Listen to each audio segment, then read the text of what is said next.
Alors, une rapide correction de ce travail donné sur Aîné et les dernières aventures d'Aîné au Latium, avec tout d'abord une question de traduction sur 2 points.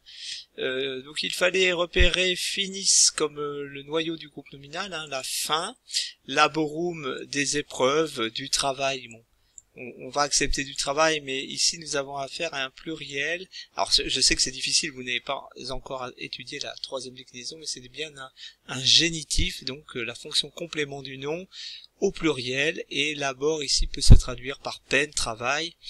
La fin des peines, du périple d'Aîné, des difficultés d'Aîné, des souffrances d'Aîné. Avant, ante, novum, une nouvelle, bellum, guerre. Ante est toujours suivi d'accusatif. Ici, c'est un nom neutre qui suit ante, la préposition qui veut dire soit devant, soit avant. Ici, elle a le sens temporel. Alors, la traduction des mots en gras, inerba sur l'herbe, manet pater, que nous reste-t-il? Cereale solum, ce reste de céréales, ce socle de céréales, hein, pourrait-on traduire, solum, si nous regardons dans le dictionnaire en ligne, nous ayez cette habitude d'utiliser ce dictionnaire en ligne, gratuit bien entendu, c'est le Gafio, numérisé, et il nous permet de repérer les noms, les adjectifs, tous les mots de manière assez simple.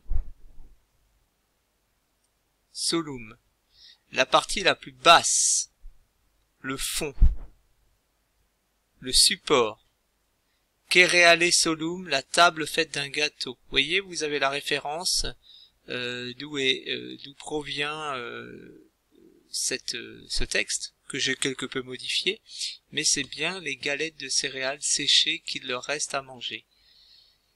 Nous devons poser des fruits dessus, des fruits agresta poma, des fruits champêtres, pourquoi pas, agresta, fruits sauvages. Famem est bien l'accusatif du mot la fin, fin F-A-I-M, crustum le gâteau, nous l'avions vu en cours, dux veut dire chef, etiam ici peut se traduire par aussi ou même, mensas la table, les tables à l'accusatif pluriel, consumimus nous avons mangé. Le tableau vous demandait d'analyser certains de ces mots. Solum, poma et crustum sont 3 noms neutres de la 2e déclinaison, mais la différence relève du nombre. Tout d'abord, pour poma, il est au pluriel. Il y avait une autre différence, c'est celle de la fonction. Seul le mot solum, le socle, avait pour fonction sujet. Et donc il est au nominatif.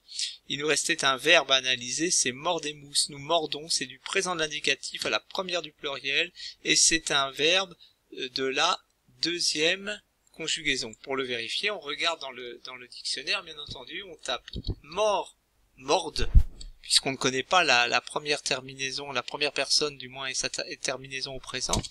Donc en tapant morde, nous tombons sur, alors, mordax, mordant, mordéo, mordre, et les verbes en éo sont immanquablement des verbes de la 2e conjugaison. Il nous restait à traduire les phrases qui résumaient le 2e prodige rencontré et interprété par Aîné. Quid Aeneas videt in littore Tiberis, que voit Aîné sur le rivage du Tibre, très bien. Suem, il voit une truie, albam, blanche, ingentem, tout ce groupe est à l'accusatif car c'est un groupe qui a pour fonction COD, une immense truie blanche, cum fetu, avec sa progéniture, pas avec son petit, mais fetu, ici, a un sens collectif, avec ses 30 petits, avec ses petits albos blancs, avec sa blanche progéniture. Procubat, elle est couchée, in littore viridi, sur le rivage verdoyant, vert. Mactat, que fait-il? Tum quid facit, il fallait traduire par que fait alors Aîné?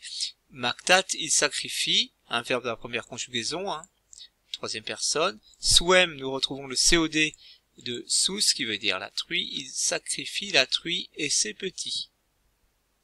Deinde, ensuite, ponit, il pose, il dépose.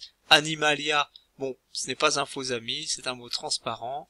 C'est un nom de la troisième déclinaison, donc nous ne sommes pas censés pouvoir l'analyser, mais nous reconnaissons bien là le A du neutre. C'est bien un COD.